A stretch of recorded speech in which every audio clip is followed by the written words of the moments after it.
In March of 2026, Ukraine's forces used interceptor drones to shoot 33,000 Russian unmanned aerial vehicles out of the sky. Not over the course of a year, not across an entire war, in a single calendar month. That number is so large, it almost stops making sense, until you learn that when Ukraine started 4 years ago, the answer to the question, how many drones does Ukraine have, was practically none. When Russia launched its full-scale invasion in February 2022, Ukraine only had a handful of Turkish-made Bayraktar TB2s, which was a mid-tier military tactical drone that had performed well in the 2020 Nagorno-Karabakh war and gained something of a cult following in Ukrainian social media. The TB2 was quickly used to repel the Russian invasion in the first few vital months. Analysts praised the drone's capabilities, which were then hailed as potentially revolutionary. But critics quickly panned the drone for being relatively easy to shoot down, with public data registry Oryx cataloguing 26 TB2s destroyed in the first year of the war. And Ukraine as a whole didn't really have a domestic drone industry worth speaking of, with only around a dozen manufacturers producing platforms that nobody seriously expected to define the war. The main drone was the A1CM Furia, which was designed firmly for recon and had no practical ability to be turned into a weapon, and the R18, which could be fitted with a 3-pound grenade and fly a measly 3 miles out over the course of 45 minutes, way too much time to be useful. The situation was equally dire elsewhere. As Ukraine's Air Force was flying aging Soviet-era jets, its air defense relied on S-300 batteries from the same era, and its ability to strike Russian territory anywhere beyond the front was limited to a handful of Soviet-era ballistic missiles. Meanwhile, Russia's drone industry had spanned at least 15 years at that point, creating short-range recon drones, long-range surveillance models, and even loitering strike designs. In short, Ukraine was starting on a significant back foot, but that changed quickly. 4 years later, Ukraine produced roughly 5 million drones in 2025, which according to Bloomberg exceeded the combined output of all NATO member states. And the country has a bold plan to bump up those production numbers to over 7 million in 2026. Every one of those systems has been designed, refined, or reimagined under live combat conditions, against one of the most sophisticated electronic warfare environments on Earth. This is a story about what happens when necessity, engineering talent, and existential urgency collide, and what it means for every military in the world watching from the sidelines. To understand how this happened, let's go over the structure Ukraine built. From a base of around 10 pre-war manufacturers, Kyiv has constructed an ecosystem of several hundred drone producers supported by a government-backed defense tech hub called Brave One. This is essentially a national marketplace where frontline units can order drones, sensors, and robotic platforms directly from certified manufacturers and give real-time battlefield feedback that feeds straight back into new prototypes. The Army of Drones State program also adds financial incentives, rewarding manufacturers and units for confirmed battlefield effects. The positive feedback loop between the soldiers using the drones and the engineers building them has allowed Ukraine to push new airframes, improved antennas, and electronic warfare-resistant firmware into combat in a matter of weeks. That's faster than Russian procurement, but also than any Western acquisition process that exists today. And within this ecosystem, Ukraine has built a 3-tier drone architecture. That's 3 distinct categories of system, each serving a different battlefield role, and each with a flagship platform that defines what that category can do in 2026. The first tier, what Ukraine classifies as Type 1, covers short-range FPV and quadcopter drones built for close combat, reconnaissance, and even air interception. The emblematic system here is the Shrike FPV, a carbon fiber quadcopter capable of carrying a 5-pound warhead and reaching speeds of over 75 miles per hour, all to strike targets several miles away. Interceptor variants are optimized to climb to several hundred feet and physically ram Russian surveillance drones like the Orlan 10 and Zala, often at a unit cost of under $500. That last figure is crucial. Russia's Orlan 10 reconnaissance drones cost approximately $100,000 each. Ukraine is destroying them with $500 quadcopters. Newer drone variants like the Seika Scout have integrated basic autonomous target lock features, allowing the drone to continue homing on a designated target even under heavy electronic jamming. Later, this was propagated to other drone models such as the Shrike, which represents the basis of Ukraine's communal-based military systems development, where successful systems were propagated across the frontline and manufacturers. This capability was created directly from frontline necessity, because Ukraine's operators found that Russian jammers were getting good enough to break the control link before impact. Now, the second tier, Type 2, is where Ukraine bridges the gap between cheap FPV munitions and full-scale military surveillance aircraft. This segment is dominated by Skyton's Raybird, which is arguably one of the most battle-tested Ukrainian systems in the war.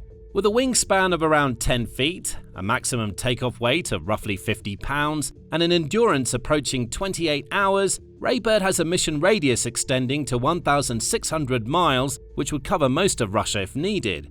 Its data link stretches beyond 200 kilometers and has proven resilient against some of Russia's most aggressive electronic warfare environments. In recent Ukrainian operations, Raybird platforms have been used to guide artillery fire on bridges, supply lines, and river crossings deep behind Russian lines. In most other militaries, this would require a much larger and vastly more expensive unmanned platform. Skyton has also partnered with Britain's Prevail partners to form Skyton Prevail Solutions, with the Raybird already participating in British military exercises and under consideration as a potential replacement for the UK's Watchkeeper surveillance drone. The third tier, Type 3, is where Ukraine's drone program has made its most dramatic leap, going into strategic long-range strike systems. The flagship here is the FP-5 Flamingo, developed by the domestic company Firepoint. The Flamingo is almost but not quite a cruise missile. It uses solid fuel booster for launch, a small turbofan for sustained flight, carries a warhead of approximately 1 metric ton, and can reach targets around 1,900 miles from its launch point. At these distances, virtually every important corner of Russian territory is within range. Flamingo's guidance system combines satellite navigation, inertial systems, and terrain-following profiles to defeat radar detection. Critically, it's being produced at a fraction of the cost of comparable Western systems, with manufacturing now expanding into Denmark as part of Ukraine's growing European production network. And this drone has already been in active testing, with proofs of successful deployment, with reports of multiple FP-5s being launched at vital military sites around 900 miles out of Ukraine's border. But why does all this matter? Well, it turns out that drones have made a series of changes to how both Ukraine and Russia conduct warfare. According to some estimates, 70 to 80% of daily combat casualties on both sides of the Ukraine-Russia war are now being inflicted by drones. Not artillery, not tanks, not airstrikes, drones. With Ukraine claiming roughly 1,300 Russian combat casualties per day throughout 2025, that means drones alone are likely accounting for more than 1,000 Russian personnel losses every single day. Think about that number for a moment. That's 1,000 soldiers killed or wounded every day, all by unmanned systems that in many cases cost less than a used car. This is the frontline reality that Type 1 systems have created. The Shrike and its contemporaries have effectively made open movement on the battlefield catastrophic. Every vehicle column, every resupply convoy now operates under constant aerial observation from cheap quadcopters that can loiter for extended periods and relay targeting data in real time. When movement is observed, an FPV drone can be in the air and on target within minutes. This has transformed the character of frontline combat so fundamentally that Ukraine and Russia have both been forced to adapt their tactics entirely. Troops move at night, vehicles are fitted with anti-drone cages and nets, and supply runs are conducted in short bursts between jamming windows. The drone has made the frontline so dangerous that the soldiers' primary concern is not enemy fire, but enemy eyes flying overhead. In a way, it's made traditional infantry a bit more obsolete. But the strategic picture is where Ukraine's 4-year evolution becomes truly staggering. At the start of the war, Ukraine could strike targets roughly 400 miles from the front. Today, that range stands at well over 1,000 miles, and the FP-5 Flamingo has a theoretical reach of close to 2,000 miles. That progression represents one of the fastest and most dramatic improvements in long-range strike capability any military has achieved in modern history, outside of nuclear programs. The hallmark of this transformation is the operation that, perhaps more than any other, demonstrated what Ukraine had built, which happened on June 1st, 2025. Operation Spiderweb. For a bit of background, June 1st is Military Transport Aviation Day in Russia, a holiday for the Russian Air Force. Ukraine chose that day to display its military capabilities for a reason.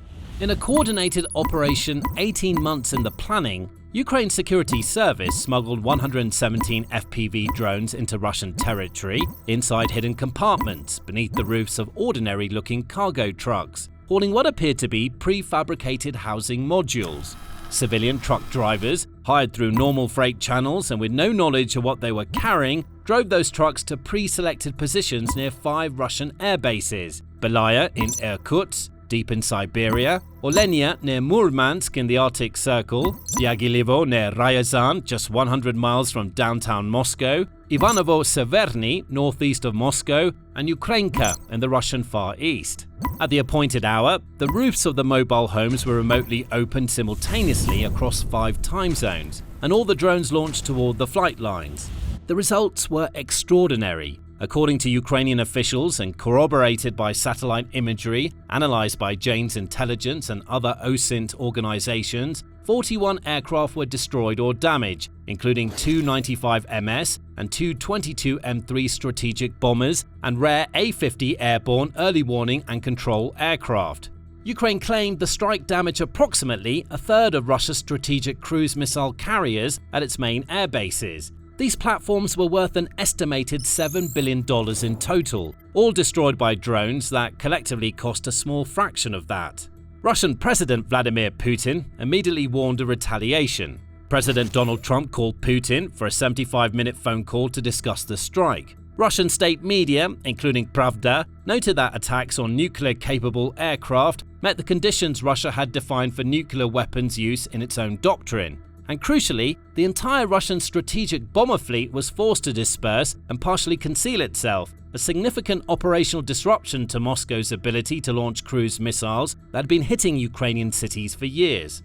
These were Ukraine's lowest-tier tactical drones, FPVs designed for close-range engagements, and they became one of the most effective strategic weapons in a span of a day.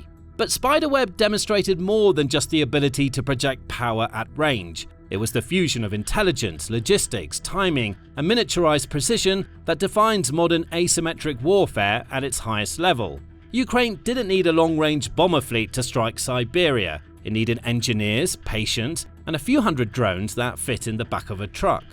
Now, if you want more analysis and to stay up to date with the amazing wins Ukraine keeps scoring, make sure to subscribe to the Military Show. We post daily videos on every major event in warfare. So, fast forward to today, and the implications of what Ukraine has built are rippling far beyond Eastern Europe. Other nations are watching, and this can have devastating effects on global geopolitics. Ukrainian officials in the Ministry of Defense confirmed in late April 2026 that interceptor drone systems, as part of a comprehensive air defense architecture, are now being actively sought by Middle East and Gulf countries, specifically for the ongoing Iran war. Iran has for years maintained one of the most significant drone arsenals in the Middle East, using Shahed 136 loitering munitions and Qasif kamikaze drones to threaten Israel, Saudi Arabia, and US assets across the region. In April 2024, Iran launched a saturation attack of over 300 drones and missiles at Israel in a single night. Israel and its allies intercepted the vast majority, but the attack revealed something that has since become increasingly alarming to defense planners in Tel Aviv and Washington. A determined adversary, with enough cheap drones, can stress even the most sophisticated integrated air defense to near its limits.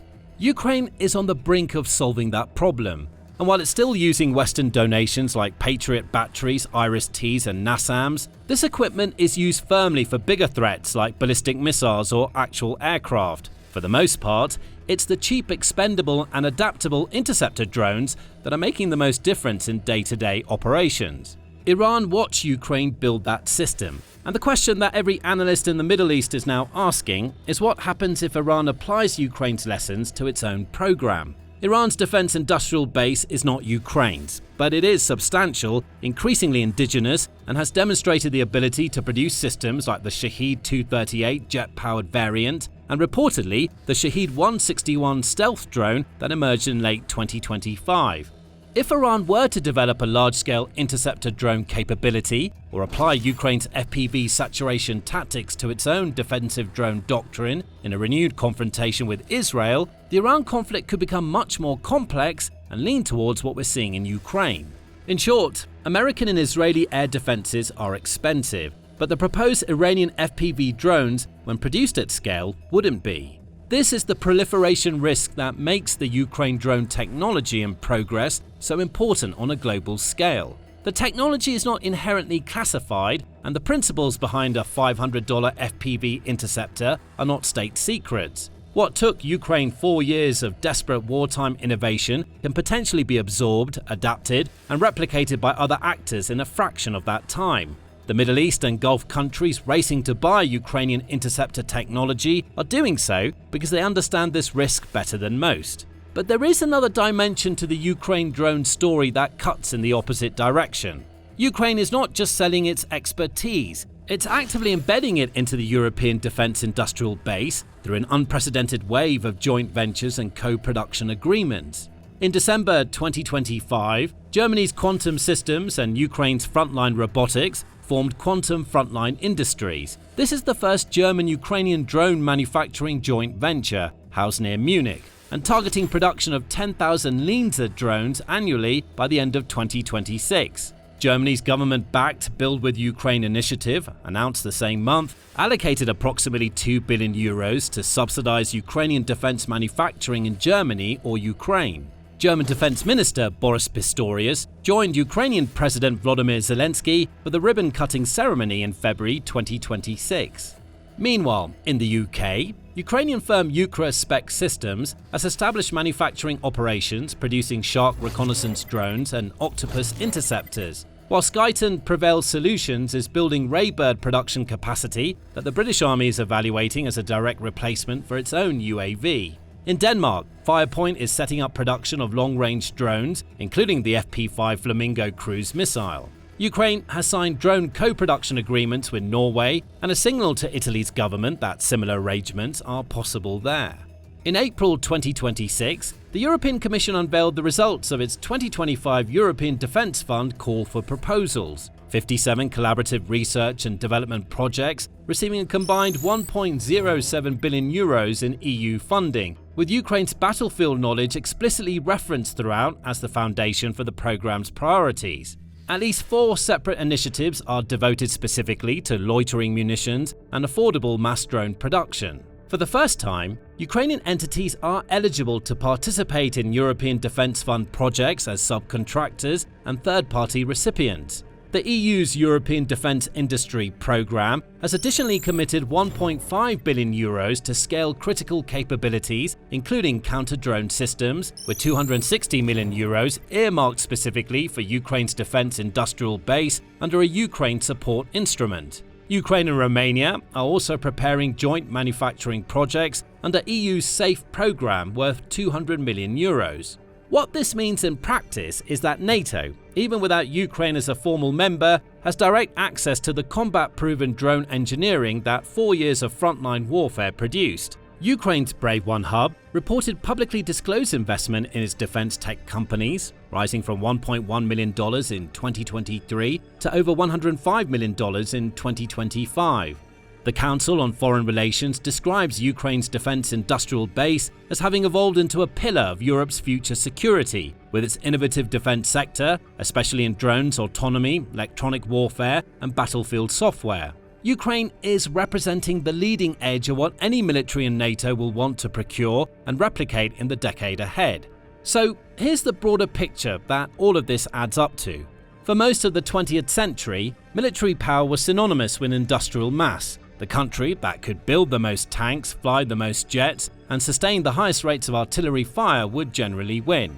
Ukraine has demonstrated that this no longer applies. A country with no drone industry in 2022 can, in 4 years, build a capability that kills more enemy soldiers per day than any other weapon system on the battlefield. And it can do that at a fraction of the cost, with a fraction of the manpower, and with an iterative development cycle that outpaces anything a legacy defense contractor can match.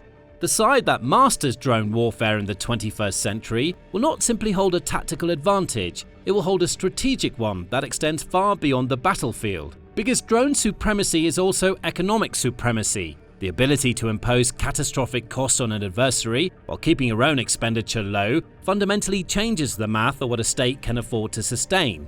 It's intelligence supremacy. Persistent aerial observation at scale means no troop concentration, no logistics node, and no command post is safe from detection. It's industrial supremacy. The state that can produce millions of expendable precision systems annually can outlast any adversary still betting on expensive, irreplaceable platforms. And it's geopolitical supremacy. The state whose drone technology becomes the standard others adopt, whether through export, joint production, or technical partnership, will shape the doctrine and dependencies of allies for decades. Ukraine stumbled into this realization out of desperate necessity. It had no choice but to build what it built. But what it built is real, it's battle-proven, and it's already flowing into the industrial base of the world's largest military alliance. The 33,000 drones shot down in March 2026 are a preview of how every future conflict will be fought, and a warning to any military that still thinks the 20th century's answers will work in the 21st. But at the core of the issue is not just the drones. Ukraine has been systematically removing Russian soldiers even before they hit the front line. To learn more, check out this video, and make sure you've hit the subscribe button to stay up to date with all new developments.